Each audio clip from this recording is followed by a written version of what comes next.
ধন্যবাদ ধন্যবাদ। আসসালামু আলাইকুম ওয়া রাহমাতুল্লাহি ওয়া বারাকাতুহু। শ্রদ্ধেয় নেতৃবৃন্দ, সময় অনেক চলে, আমরা আমার বক্তব্য দীর্ঘায়িত করব না। আর বিশেষ করে আমার মেয়ের নানার বাড়ির এলাকা, আমার একটাই মেয়ে, এই নানার বাড়ির মেয়ের নানার বাড়ির এলাকায় মাতাব্বরি বা মাতবরি বা নেতাগিরি করা, এটা বিয়াদবি হয়ে যাবে। আমার চাচা শ্বশুর কাজী শাহজাহান এখানে উপস্থিত আছে, আমার শালা সম্বন্ধীরাও এখানে উপস্থিত আছে। একটি ভালো খবর দেই, সেটা হলো ঈশ্বরগঞ্জ এলাকার জন্য, আমাদের জন্য খুব অহংকারের ব্যাপার, আমার পরিবারের জন্য। আমরা 5 জন ভাই, 2 জন বোন। 5 জন ভাইয়ের মাঝে আল্লাহর রহমতে 4 জনে ঈশ্বরগঞ্জ আমরা বিভিন্ন ইউনিয়নে বিয়ে করেছি। আপনারা রশিদ আকন্দ রশিদ উকিলকে চিনছেন, নাম জানেন, মাইজবাগ ওনার শ্বশুর বাড়ি, মাইজবাগ ইউনিয়ন। 4টে ইউনিয়ন আমার মেজু ভাই, 4টা বাড়ি। আমার 3য় ভাই বিয়ে করেছে উসাকিলা ইউনিয়ন, আমি বিয়ে করেছি তুলন্দর 4টে ইউনিয়ন। এই সূত্র ধরে আমার এক ভাতিজা রতনাকন্দ এখানে আছে, আপনারা চিনেন জানেন, তার ছোট ভাই লিডনাকন্দের ছোট রিপনাকন্দ, সেও সুয়াগি বিয়ে করছে। আরে আমরা মোট ছিলাম 22টা হই লাইন। সুতরাং আমি মনে করি ঈশ্বরগঞ্জের মানুষ খুব ভালো, অত্যন্ত মানবীয় এবং দায়িত্বশীল। আপনাদের প্রিয় দল, আমার প্রিয় দল বাংলাদেশ জাতীয়তাবাদী দল বিএনপির বর্তমান অবস্থা আপনারা সকলেই জানেন। জনপ্রিয়তার শীর্ষে, 3য় বিশ্বে। সেই দলের পক্ষ থেকে, জনাব তারেক রহমানের পক্ষ থেকে, আপনাদের প্রিয় নেত্রী, আমাদের সকলের আদর্শিক মা বেগম খালেদা জিয়ার পক্ষ থেকে আপনাদেরকে জানাচ্ছি রক্তিম শুভেচ্ছা, অভিনন্দন। আজকের এই নির্ধারিত পরিচিতি অনুষ্ঠানের আমি এইভাবেই বলবো, আমার আত্মীয়, পরম আত্মীয় সম্পর্কে ভাতিজা, যারা বলছিলাম যে রশিদা কুন্দের শ্বশুর বাড়ি ওনার ফুফুর শ্বশুর, যদি ভুল না হয়। তো সম্মানিত সভাপতি, সহযোদ্ধা, আমার নেতা জনাব ওয়ারেস আলী মামুন ভাই,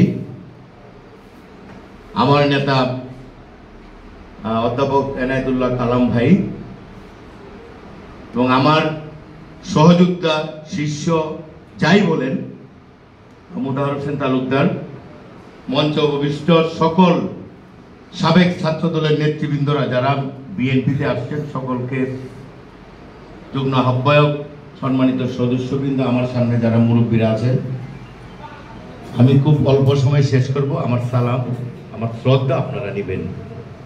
আমি প্রথমেই, ফেব্রুয়ারি মাস গতকালকে শেষ হয়েছে, ভাষা আন্দোলন, স্বাধীনতা যুদ্ধের মহানায়ক, স্বাধীনতার ঘোষক শহীদ রাষ্ট্রপতি জিয়াউর রহমান, এরশাদ বিরোধী আন্দোলন, সর্বশেষ ফ্যাসিস্ট হাসিনা বিরোধী আন্দোলনে যারা শহীদ হয়েছেন, সকলের আত্মার মাগফিরাত কামনা করছি। এই এলাকায় শহীদ রাষ্ট্রপতি জিয়াউর রহমানের দলকে প্রতিষ্ঠিত করতে যে যারা অক্লান্ত পরিশ্রম করে আজকে এই পরিচিতি সবার আসনে আপনাদেরকে বসিয়েছেন, যারা আমাদের কাছ থেকে চলে গেছেন, আল্লাহ পাক তাদের সমস্ত ভুল ভ্রান্তি ক্ষমা করে দিয়ে বেহেশতের সর্বোচ্চ আসনে অধিষ্ঠিত করুন। যারা এই জাতীয়তাবাদের যুদ্ধ করতে যে পঙ্গুত্ব বরণ করেছেন, মামলা, হামলা, নির্যাতন, গুমের শিকার যে সমস্ত পরিবার হয়েছে, তাদেরকে সহমর্মিতা জানাই। বিশেষ করে আমি জানি এখানে অনেক বিএনপির, বর্তমানে বিএনপিতে আছেন।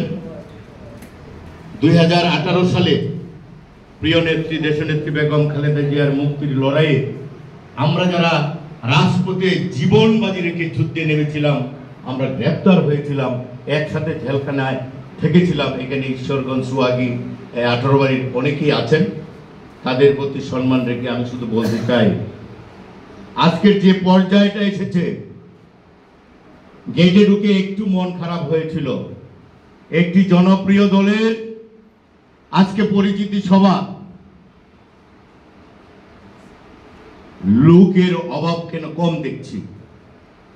ভিতরে এসে প্রাণ ভরে গেল। বাংলাদেশ জাতীয়তাবাদী দল বিএনপিকে একটি ঈশ্বরগঞ্জে শক্তিশালী প্রাতিষ্ঠানিক প্রতিষ্ঠান বানানোর জন্য আজকে যে আয়োজন করেছেন, আমি অভিভূত হয়েছি, আনন্দিত হয়েছি। আজকে শুধুমাত্র যারা দায়িত্ব নিয়েছেন, আমরা কিন্তু দায়িত্ব আপনাদেরকে দেই নাই।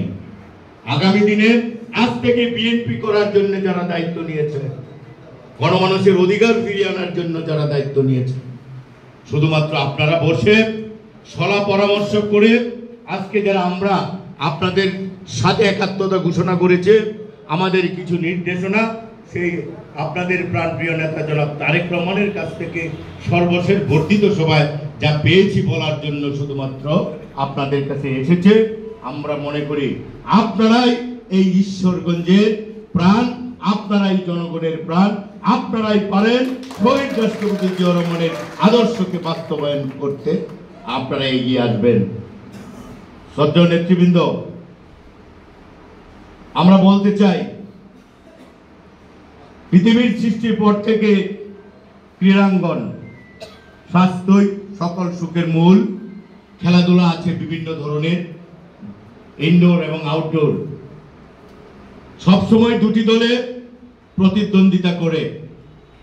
আমরা দেখেছি মাঝে মধ্যে, ধরেন নান্দাইল এবং ঈশ্বরগঞ্জের মাঝে ফুটবল খেলা হবে, ঈশ্বরগঞ্জের ডিগ্রি কলেজের মাঠ হোক আর এখানে একটি চণ্ডীবাসার মাঠ হোক, সেখানে ঢোল ডক্কর সমস্ত কিছুই করলাম, জার্সিও কিনলাম, সমস্ত কিছুই করলাম, কিন্তু খেলার মাঠে যে দেখি নান্দাইলের দল আসছে না, তাহলে কি করা হবে? ওয়াকওভার। আমরা যারা বিএনপি করতে এসেছে, আমরা কেন্দ্রীয় নেতৃবৃন্দদের পক্ষ থেকে আমরা মাননীয় চেয়ারম্যান এবং মহাসচিবের অনুমতি নিয়ে ঈশ্বরগঞ্জে এসেছে। ঈশ্বরগঞ্জে একটা আহ্বায়ক কমিটি হয়েছে। অনেক যাচাই বাছাই করার পরেও কিছু ভুল ত্রুটি থেকে যায়।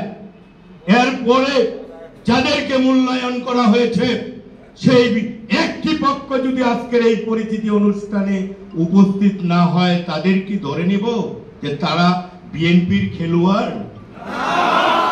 সিদ্ধান্ত আপনারা নেবেন, সিদ্ধান্ত আপনারা নেবেন। আমরা আপনাদের কাছে প্রশ্ন রেখে শুধুমাত্র বলতে চাই, একদিন, 2 দিন, 3 দিন দেখবেন, তারপরে দলের আইন কানুন অনুযায়ী 3টি যে কোনো কর্মসূচিতে অনুপস্থিত যে নেতৃবৃন্দ থাকবে, দয়া করে তাদেরকে সুন্দর একটি পাতলা পেপার ধরিয়ে দিয়ে যাদের পরীক্ষিত নেতৃবৃন্দদেরকে এই কমিটিতে স্থান দিতে পারেন নাই, তাদের জায়গায় তাদেরকে স্থান দেবেন। আমি আমার নেতা ওয়ারেস আলী মামুন ভাইকে অনুরোধ করব, এই সিদ্ধান্তগুলো যদি ধীরে ধীরে আমরা নেওয়া শুরু করি, তাহলে আমার মনে হয় আমাদের মাঝে কমিটি করতে যে ভুল ভ্রান্তিগুলো হয় মাঝে মধ্যে, মনের অগোচরে সেই ভুলের মাসুল আমরা যাদেরকে দায়িত্ব দিলাম, সেই 17 বৎসরের মতো যারা বেগম খালেদা জিয়ার মুক্তির আন্দোলনে পায়ে ব্যথা, বুকে ব্যথা, ছেলের চাকরি, মেয়ের চাকরির অজুহাত দেখিয়ে পিছনে রয়েছে, আজকে সুদিনে আবার কচ্ছপের মতো এগিয়ে এসে সামনের তারা যেন সেই সুযোগ না পায়। আমার নেতা মামুন ভাইকে অনুরোধ করব, আমি আপনার সাথে আছি, জেলা বিএনপি উত্তর আপনার সাথে আছে। আমরা কার্যকরী ভূমিকা নিতে জনাব চেয়ারম্যান সাহেবের সাথে আমরা শুরু করব এই প্রথম উত্তরের একটি পরিচিতি সভা। প্রথম যে 10টি কমিটি দেওয়া হয়েছে, আপনারা সর্বাগ্রে যে ব্যবস্থাটুকু করেছেন, আজকে মামুন ভাইকে অনুরোধ করব, জনাব তারেক রহমান সাহেবকে আপনি জানিয়ে দেবেন ছবি সহ, লুৎফুল্লাহ বাবু এবং মাজেদ বাবু, মনির, সহ যারা আপনারা এই ব্যবস্থাটুকু করেছেন, আপনারা সঠিক সিদ্ধান্ত নিয়ে তাদেরকে দায়িত্ব দিয়েছেন। মোতাহার সাহেব বলেছেন এই এলাকার মালিক সংগঠনের উনি, এখানে কোনো বিরুদ্ধাচরণ করে কোনো মিছিল এখানে অনুষ্ঠিত হতে পারবে না, আপনি ব্যবস্থা নেন। জনাব তারেক রহমান বলেছেন অন্তর্বর্তীকালীন সরকারকে সহযোগিতা করতে, বৈধ যে কোনো ব্যাপারে তাদের সাথে কথা বলে ব্যবস্থা নিতে। আমি অনুরোধ করব একটি সুশৃঙ্খল দল, বাংলাদেশের মানুষ বিএনপির দিকে তাকিয়ে আছে, সেই দল করতে যে কাজকর্ম করতে যে তাদেরকে যারা সেই চক্রান্তকারীরা বাধা প্রদান করবে, দয়া করে আইনের আশ্রয় নিন। আপনি দয়া করে আইনের আশ্রয় নেবেন। আপনি নিয়েছেন, সহযোগিতা করেছি, আসার সময় এই বর্তমান প্রশাসনের সাথে বিভিন্ন ব্যাপারে কথা হয়েছে, আমরা সিদ্ধান্ত নিয়েছি আমাদের দলের শৃঙ্খলা রক্ষার্থে প্রয়োজনে আমরা আইনের আশ্রয় নিতে বাধ্য হব। সম্মানিত নেতৃবৃন্দ, আমি বক্তব্য শেষ করতে চাই।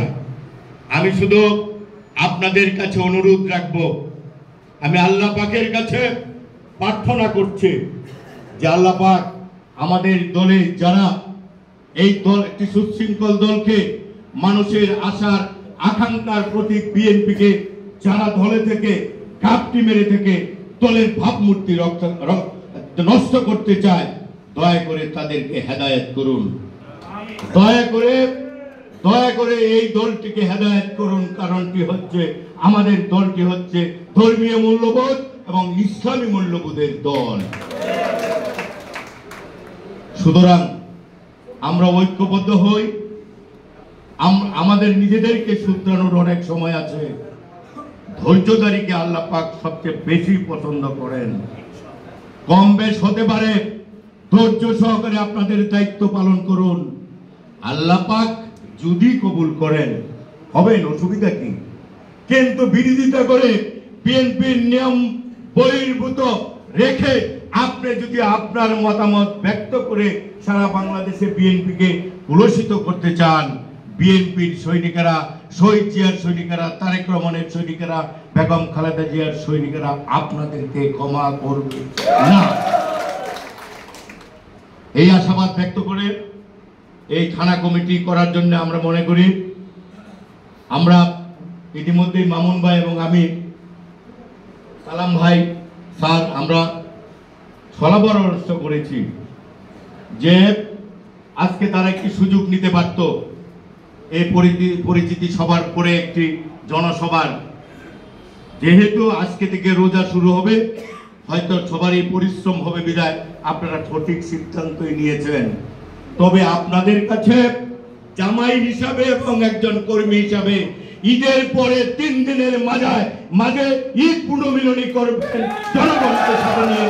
সেখানে আমরা উপস্থিত থেকে আপনাদের পাশে থেকে আমরা বিএনপি বেগম খালেদা জিয়ার নেতৃত্বে সুখী সমৃদ্ধশালী বাংলাদেশ গঠন করার জন্য আপনাদের সাথে থেকে কাজ করব, এই আশাবাদ ব্যক্ত করে রমজানের পবিত্রতা রক্ষার আহ্বান জানিয়ে আমাদের প্রিয় মা, আদর্শিক মা দেশনেত্রী বেগম খালেদা জিয়ার দ্রুত রূপ মুক্তি কামনা করে, যাতে করে উনি অচিরেই আমাদের মাঝে আসতে পারেন, আইনানুগ যে সমস্যাগুলো আছে মিটিয়ে দেশনায়ক জনাব তারেক রহমান আমাদের মাঝে এসে সরাসরি আমাদেরকে নেতৃত্ব দেবে, এই আশাবাদ ব্যক্ত করে ঈশ্বরগঞ্জে উত্তর জেলা বিএনপিতে একটি শক্তিশালী কাজী হিসাবে বিএনপিকে দেখব বলে এই আশাবাদ ব্যক্ত করে আমাদের অতীতের অনেক কর্মকাণ্ডেই আমরা হয়তো বিচার করেছি।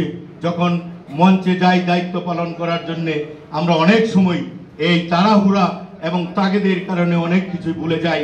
আমরা সেই সমস্ত বিগত দিনের সমস্ত ভুল ভ্রান্তি ক্ষমার সুন্দর দৃষ্টিতে দেখে একসাথে ঈশ্বরগঞ্জ উপজেলা এবং পৌরসভাকে নিয়ে আমরা জাতীয় নির্বাহী কমিটি তথা বিভাগীয়ভাবে শক্তিশালী অবস্থান করতে চাই, এই আশাবাদ ব্যক্ত করে শ্বশুর বাড়িতে অনেক পরে আসার সুযোগ করে দেওয়ার জন্য সকলকে ধন্যবাদ জানিয়ে আমার বক্তব্য শেষ হচ্ছে। আল্লাহ হাফেজ। বাংলাদেশ জিন্দাবাদ। বিএনপি জিন্দাবাদ। জনাব তারেক রহমান আসবে ফিরে, বাংলাদেশে ফিরে এসেছে দেশনেত্রী বেগম খালেদা জিয়া জিন্দাবাদ। আমি অনুরোধ করব আমার নেতা জনাব মামুন ভাই জাতীয় পর্যায়ের নেতৃবৃন্দ বক্তব্য রাখবেন। আপনারা দয়া করে শুনে গিয়ে আগামী দিনে বিএনপিকে সুপ্রতিষ্ঠিত করতে পারবেন বলে মামুন ভাই বক্তব্য থেকে আসবে আমি আশা করি। সবাইকে ধন্যবাদ। বাংলাদেশ জিন্দাবাদ। ধন্যবাদ গুরুত্বপূর্ণ বক্তব্য দেওয়ার জন্য। পাশাপাশি আমাদের ঈদ পূর্ব